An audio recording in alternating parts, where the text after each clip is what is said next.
Today we're going to talk about IDPs with Amber Bartlett, who is Jump Crew's Director of Training and Development. She wrote a great blog that we'll share in the comments, and it includes a template to get started with your own IDPs. So Amber, go ahead and tell us a little bit about yourself. Yeah, thank you. Like you mentioned, I am the Director of Training and Development here at Jump Crew. I've been in the learning and development field for about a decade now. I love figuring out how adult brains work. So I've wanted to be part of this field for as long as I can remember. I've always really loved figuring out why does sometimes a training actually work and why sometimes it's just absolutely useless. So that's been something that's really driven me in my career. So thanks for having me here. A little bit about myself personally. I have 2 kids and 2 dogs. I like to say I have one for each kid. I am 100% obsessed with pit bulls and pit bull rescue. I've got the cutest little goober. They're all just ridiculous and I love them so much. So that's a lot of my free time. And for fun, my husband and I like to write screenplays. We're actually in the middle of writing a really great one about cults. It's a thriller. I cannot wait for us to get finished and share it with everyone. Wait, that's so cool. I did not know that about you. How did you get into that? My husband's a filmmaker, so we wanted to come up with the perfect script for him. So we started years ago for him to have fun little things to create. That's amazing. All right, well, let's go ahead and get started. So everyone just feel free to leave questions in the comments, and we're gonna take the last 10, probably 10-ish minutes to answer your questions. All right, so Amber, to kick us off, what is an IDP? So IDPs are individual development plans. They are an amazing way to have a good conversation with the folks that report to you or the folks that report to the people that report to you. And the whole goal of these is to make sure that someone has growth potential and growth potential that makes sense for them, not necessarily just for what you feel like your company needs. Awesome. Okay, so with that, why did you choose individual development plans as your LinkedIn Live topic? Out of everything that a leadership team can do, this is the easiest way to increase morale, increase engagement, increase retention. It takes a short amount of time to do well. And so the entry into using IDPs is so low. There are a lot of things that are hard and complex, and this is not one of them. And in a world where employment rates are weird and all over the place, this is such a great tool to have in your leadership back pocket. So I wanted to share them with everyone. And honestly, an IDP is useful at any level. So Jump Crew, of course, we care a lot about sales and marketing. You can use an IDP for your most entry-level person that comes in, all the way up through your C-suite. Everyone has a desire to grow their potential, to grow their understanding. There's something that they want to increase about themselves, whether it's getting a promotion or whether it's a lateral move that they care about. So this is something you can use anywhere. Yeah, that makes a lot of sense. So an IDP, especially during, I feel like this time would be useful, even if you had to end up making one for yourself, if you're looking for a career move after COVID or anything like that. I feel like it's a great time. People have been taking so many courses. Like I'm sure IDPs are kind of a hot topic right now. Absolutely. Furloughed folks, this is your time to figure out exactly what you're going to be doing in your career. Yeah, awesome. So what happens if you don't have IDPs implemented at your company? Honestly, we are in a time that is absolutely wild with turnover. Now, this statistic that I'm going to tell you about is from 2019. So in the pandemic, things are a little bit different. It's a little bit weirder out there even than it was then. But the monthly turnover rate in 2019 was 3.2%. That's huge. That's a couple million people every single month are leaving. And more than half of those were voluntary. So people that are just deciding, I'm finished with this particular role. And then when you dive in even more deep, looking at this by age, it's even more interesting. So folks that are younger than 26% had a turnover rate of 8% every single month. Wow. It's huge. 26 to 35% was a 3.7%. turnover rate. And then folks above that, there was some stabilization. It's still pretty high compared to what we were seeing even just 10 years ago. So that information came from a really great study that I recommend to anybody. It's ADP. They do a state of the workforce report every single year. It's a great report to give you some insight into what turnover is happening, what's going on. And so people are leaving. 27% of people leave because they want more responsibility. That came from a Gallup poll that was in 2019. And I find that number interesting because if you ask a leader, why is your team leaving? The thing that they always want to go to is better pay, better perks.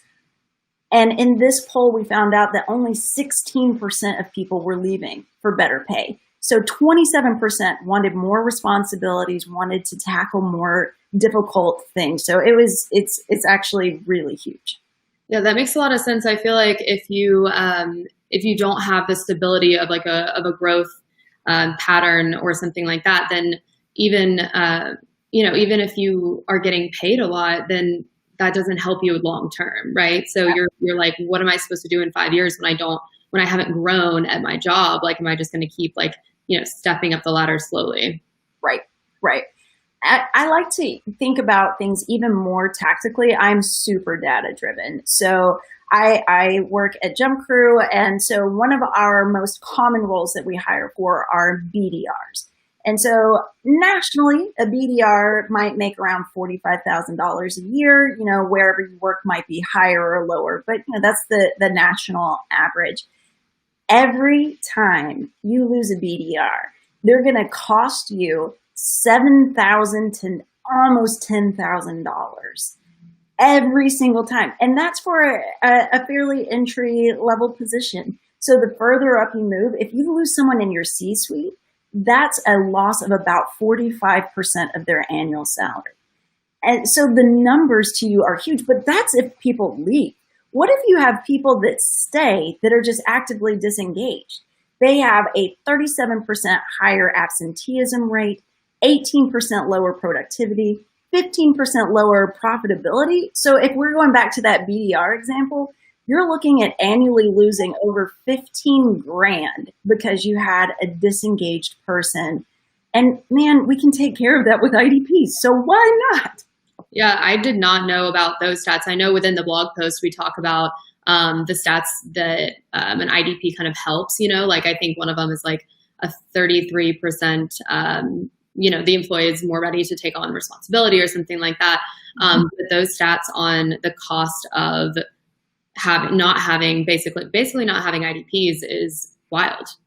It's huge. And this is one of the things that when people want to think about, well, how do I even make my company interested? Data is data. It is hard to argue. The science is already out there. So knowing that it can cost this much to lose folks or to have an actively disengaged person, it's worthwhile to at least take half an hour to learn about it. Yeah, that makes sense. The 37% higher absenteeism, that makes so much sense because if they don't have anything to go to work for, if it's just the same thing day after day and they don't have a goal and they're not working towards something, that makes a lot of sense that they don't care to, if they take, their full PTO or call out sick all the time. Yeah, that makes so much sense. Yeah, sick days are really something that skyrocket. I am never going to be someone that tells you to come into work when you're sick, but there are days where you're just like, I don't feel like it, and call in a sick day versus someone that's like, all right, nice. Well, let's see. Okay, so I wanted to ask you about the grassroots movements of starting a training system. So how do you start to get buy-in from leadership? What if a BDR is listening to this call right now? They probably don't feel comfortable, or maybe going to their CEO and saying hey, I found this great thing. Let's implement it. So how would you recommend basically at any level talking to your manager or your C-suite about implementing IDPs? Yeah, absolutely. First off, 100% get the data. It's already out there. A quick Google search, even the blog that we posted is filled with interesting statistics. This talk is filled with a bunch of statistics. don't feel like you have to start from scratch of trying to figure out what will we even do. These IDPs do not take long to roll out. They're pretty intuitive. So just come with this kind of information, because I find that most folks in an executive potential or executive level are interested in making choices that are smart for their company. So bring that data to the table. Now, maybe you can't get company-wide buy-in. Maybe you're at a leadership level. Maybe you have 3 direct reports. You know what? You can go ahead and implement an IDP just in your group. And I'll tell you, the results are going to be viral. They speak for themselves when you have your quarterly talent reviews and your team is consistently in the top. They're reaching their potential. Their performance is on fire because you're making sure that they've got all of the tools and the resources to make them excited to come to work. You're going to shine. So don't be discouraged if you can't get this across the board. Make your circle of influence the best that it can be. Now, maybe you're not a leader. Maybe you are someone that's just like, yes, I wish that I had a development plan. This is everything that I've dreamt of. What do you do in that case? And in that case, think to yourself really carefully, what are you naturally good at? What gets you up in the morning? And then think about, okay, now how can I make that fit in with what I think is going on in my company? So maybe you want to be a team lead. So you can think about what are the things that you're good at that align well with being a team lead. Maybe you feel like you are just a naturally good leader and you can bring that to the table. The thing to do is then go to your manager and say, hey, I've got this goal. I see this, this, and this are reasons why I'm a good fit for that. But I would like to talk to you about my skill gaps. And don't be afraid to reach out for assistance and guidance. They can help you find good mentors, even if they're not bought into the idea of having something written down.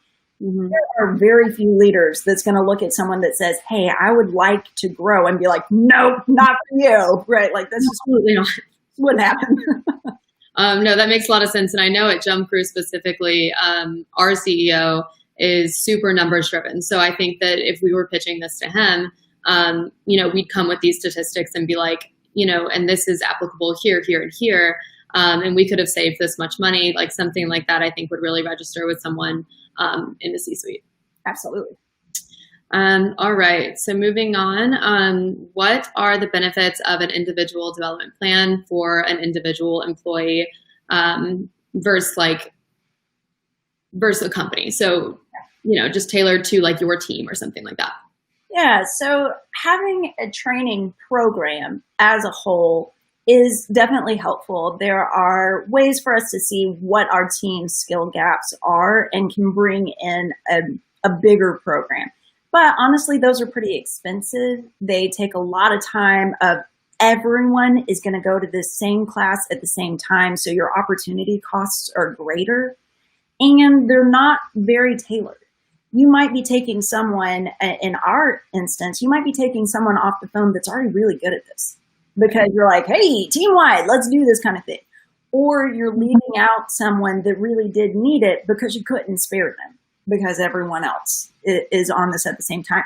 So on the other hand, an individual development plan is extremely tailored. You're going to look at 1 or 2 things that you want to see that person grow. I recommend every time you go into an IDP thinking of a skill set that someone's missing. So like a hard skill, technical skill, whatever you want to call that. In the world of sales, maybe they're not hitting their average calls per day.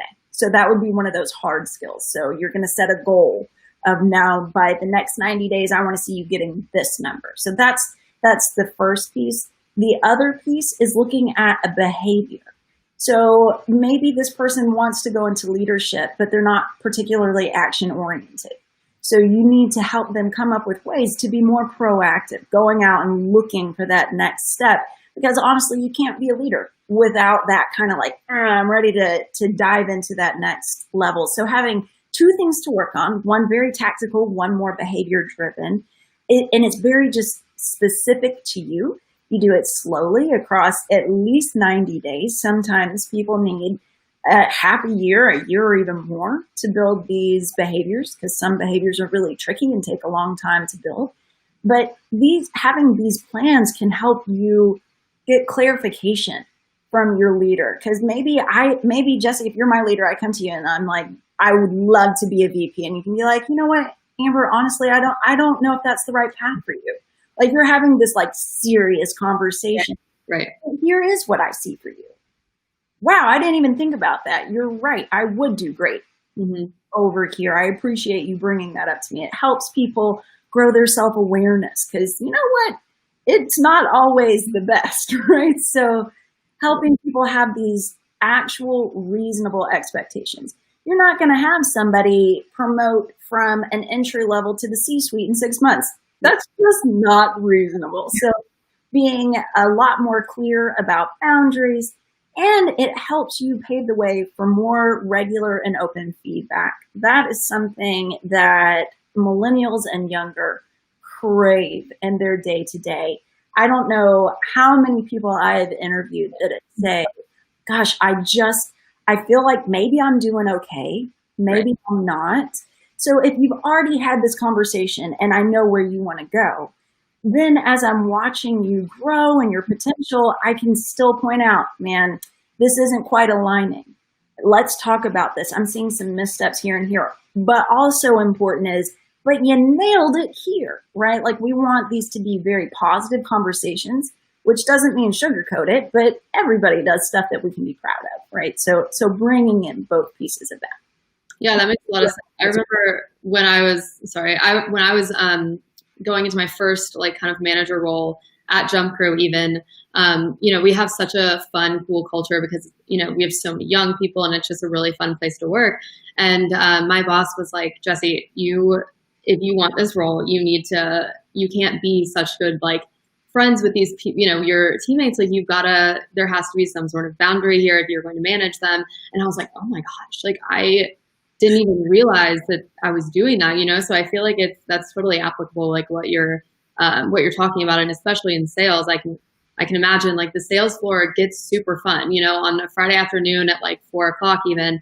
And I could imagine that people have to, be told, like, hey, you can't be the first one grabbing a beer out of the fridge when it's, on a Friday. Like, you need to be this leader. And that makes so much sense that you'd need to, there wouldn't really be an opportunity for that unless you were creating an IDP with your boss, because otherwise they don't know what you want.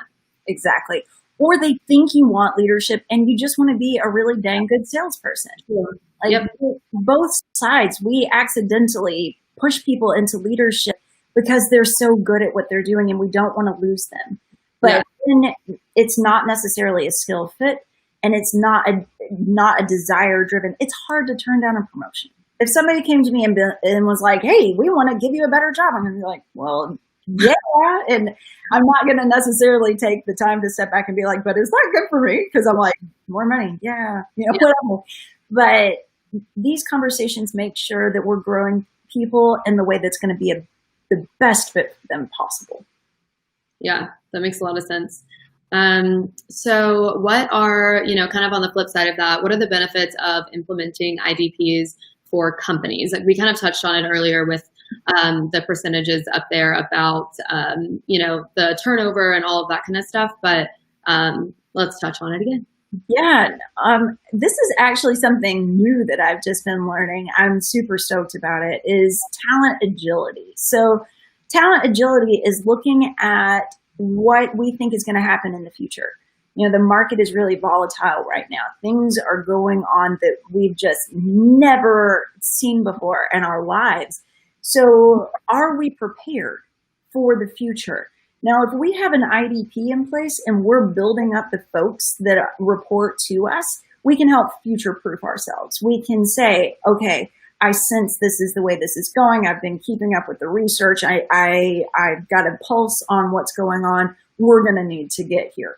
Sometimes we don't even have that luxury. Sometimes, like at Jump Crew, we went from being 100% be in the office to work from home when COVID struck. Nobody knew that was going to happen. But because we've been building people up to be these really responsible reps that were just able to kill it at home, there was no problem there. So it was a really easy transition, which may have taken in normal times months to roll out wisely. We had to do it in 3 days. So it was a super fast turnaround, but wildly successful because we'd been building up these behaviors and skills in our team. So that's one thing, is just making sure you're prepared for whatever comes your way. Another thing is succession planning. Good leaders want to grow the people that are going to one day be the new them, right? Like, we want to find those stars and continue to build them, so that way, because you know what, one day I am going to promote, right? And I want to have someone that's ready. I can't leave knowing that there's no one there to take care of what I was doing, right? Like, I want to offer to jump crew at a higher level one day, but I want to make sure what I'm doing right now is taken care of. I'm going to do that by growing my team, by making sure they're ready for that next step so I can be ready for the next step. And then finally, and I think this part is the most important, and another Gallup poll, the biggest issue that we're seeing right now in recruitment is a skill gap. It is so hard to find people that have the skills that we're looking for. And it's kind of a joke online right now where it's like entry level must have 10 years experience. I've seen those for money. And it's because we need those skills. And so if we're trying to think about the buying or borrowing of going out and hiring new folks, or looking internally to find someone that could fill a role that just came up, it's so much easier if we have planned in advance and have building up our team. Now, there's no way that you can 100% always just hire internally, right? Because companies grow. If things are going according to plan, you can't take advantage of people and ask them to do 75 people's amount of work. You want new ideas and all of that kind of stuff. Yeah. Right. But having someone that's ready for that can make your life so much easier as a company, instead of just scrambling to try to find that one perfect person, instead of just developing them in-house. Yeah, that makes a lot of sense, because what we were talking about earlier, like the cost of hiring someone new, I would feel like if you spend time developing skills and creating IDPs and just growing your entire company, at least for the roles that aren't as specified, like maybe a creative director you'd hire outside because that's a very like specified role. But for everyone around them, like you can grow their skill set while working at your company for a lot cheaper than it's going to be to hire someone completely new for all of those roles. Absolutely. Absolutely. Plus, the more folks that you promote with real promotions, not just like a here's a new title kind of promotion, increases morale and retention because people see this as a growth culture. So it's making that culture exactly what you want it to be, which is a place that people want to work. Yeah. So what do you do in this case about budget concerns, especially, recently with COVID and everything? So how do you work this amount of time for someone's role, like time to create IDPs? How do you make it sustainable and feasible for him? Honestly, ain't nobody going to conferences right now. Even if we weren't getting sick, nobody really has the money for that, right? Like, things are weird, times are tight. Now's the time to be creative. So think about what's media that these folks could consume. That means that leaders, you guys have to be on your A games too. You've got to make sure that you're staying in the loop with great podcasts, great blogs, things that make sure that you're on the top of your game, and then sharing them. Having challenges for your folks. So maybe instead of just saying, yeah, I want to see you be more action oriented, you're going to say something like, I am going to challenge you this month to find a project that you can lead, and your job is to report back to me, right? Like, so it's something that they can go out and figure out, because honestly, on the job training, is the best, because you're getting your hands in. And there used to be this myth in learning and development that different people learn different ways. That's honestly not true. People all learn by trying things out. So the more that you can get people touching things, trying something new, is going to put into their behavior, this is how this works, right? So the more opportunities that you can do that, it's better for you, because more delegation equals less stress on your plate. Not at the beginning. It is stressful at the beginning, but eventually it does help.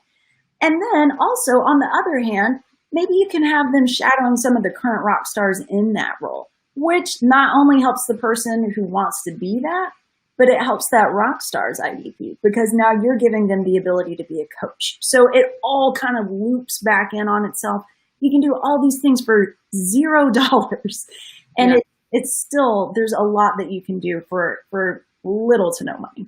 Yeah, I mean, that makes a lot of sense because if you're, if someone leaves because they're not getting this learning opportunity that we're talking about, obviously you've touched on, you can't always hire internally, all that stuff. But if someone leaves because of this, the manager in that role is going to have to spend so much time interviewing other people and all of this stuff. And that time that they would spend interviewing, they might as well spend it beforehand making these IDPs and keeping up with their employees. Yeah, 100%. Yeah. Okay.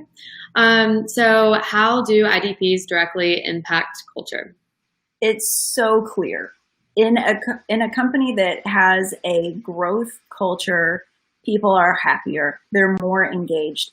And, if people aren't happy at work, one actively disengaged person can ruin a whole team because that toxicity goes up and out. And, when you're salty about something, you share that with everyone. When you're feeling positive about things, though, you can let things roll off your back a lot more easily, especially in sales. Let's say you've got a sales team that's all got an IDP.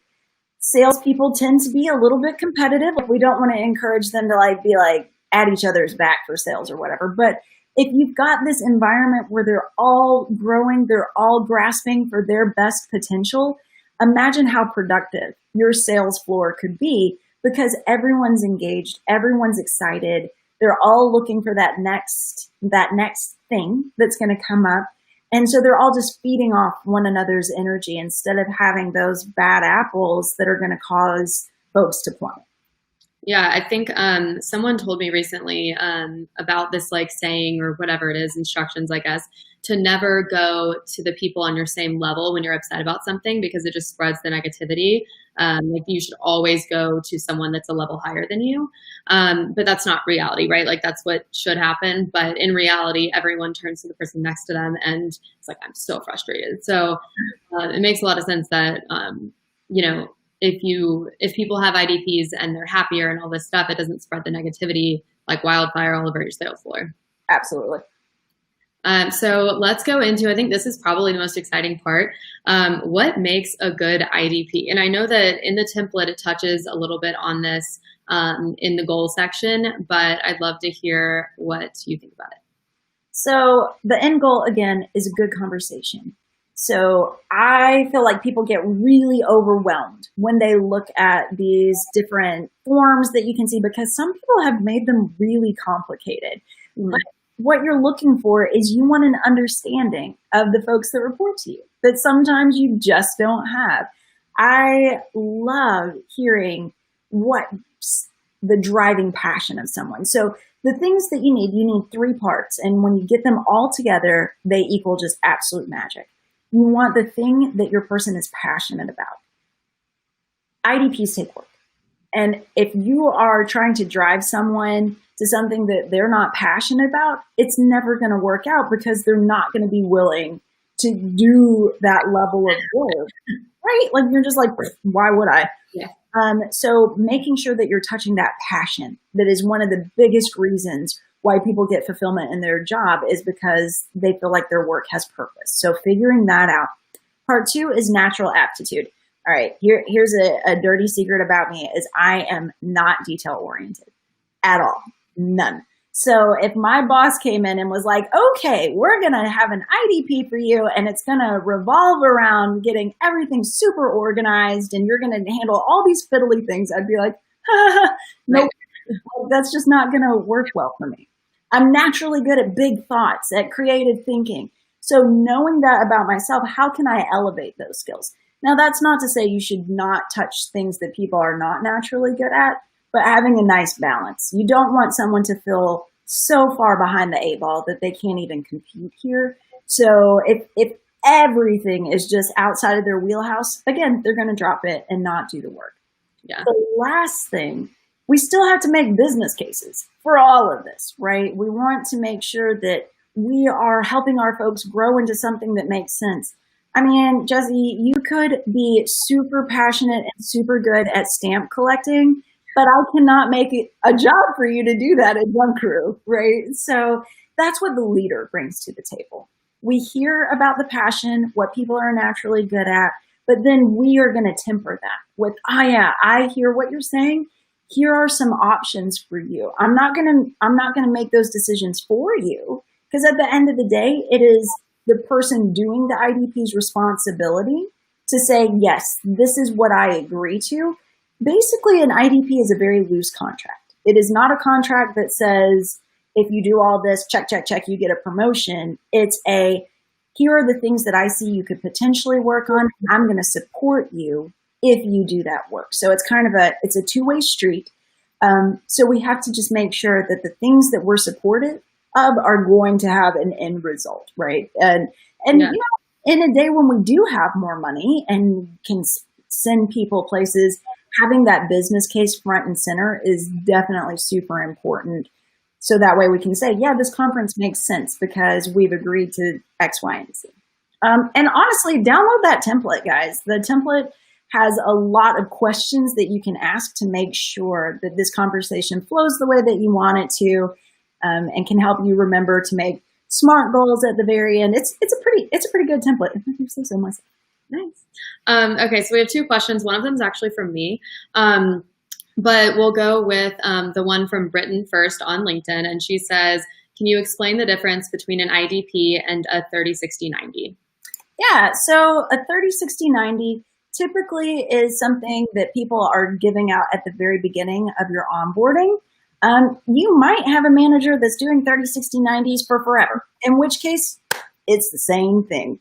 As long as they're taking into consideration what your long-term goals are, they're just breaking them down into small bite-sized chunks. So in actuality, I find that 30-60-90 days tend to be a bit more tactical in nature and don't necessarily look at behaviors as much as an IDP would, but it just depends on the leader that's rolling them out.